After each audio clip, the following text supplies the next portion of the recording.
Ito ngayon ang weather for today dito sa Gyeonggi-do. Maulan siya kagabi.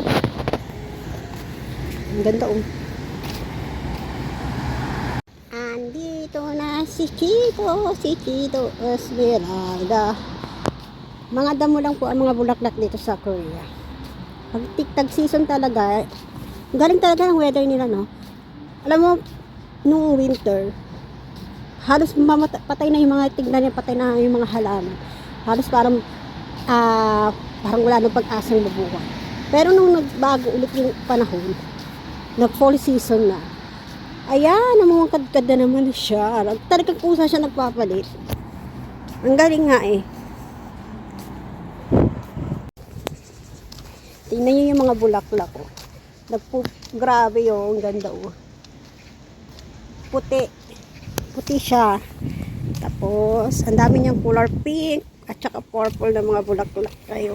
Tapos, green na green yung mga puno. Grabe oh. Kagaganda. Para siyang mukhang fresh. Grabe, ayan oh. Isang bundle yung bulaklak na kulay purple. Ang ganda niya no.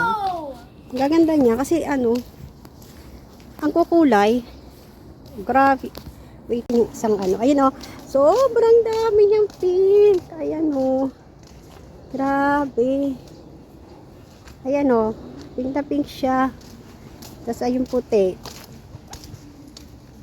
Diba?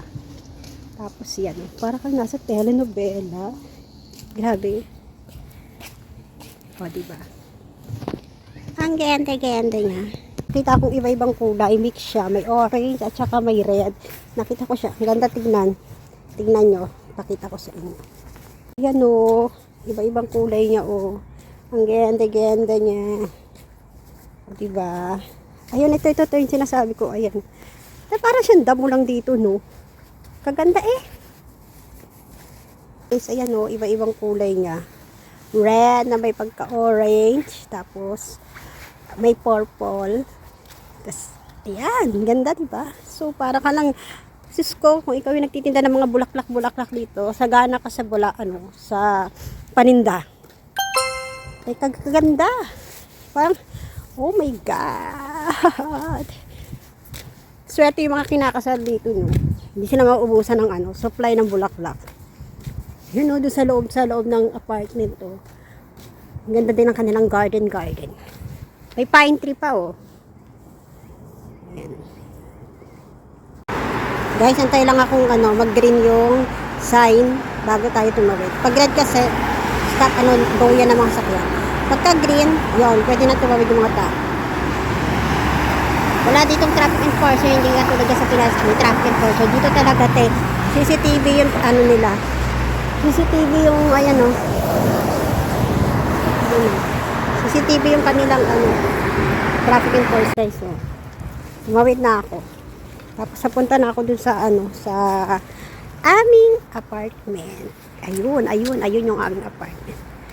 Ayun. Aha. Tapos, tignan mo, may isang na naman na dumaan sa aking paningin. Ay, na bulaklak. Ang ganda niya. Wow! Diba? Send ko na lang yung picture sa inyo. Kasi ng motor, hindi ako makapag-video ng maayos. Ayan siya, isang siya. Isang haba. Pero kung titingnan mo sa malayo, ang ganda niya tingnan. Pagka nasa malayo ka, ang ganda niya tingnan mo. Diba? Nandito na ako sa loob ng apartment at bubuksan na natin yung aming pinto. Siyempre, hindi kailangan makita yung password.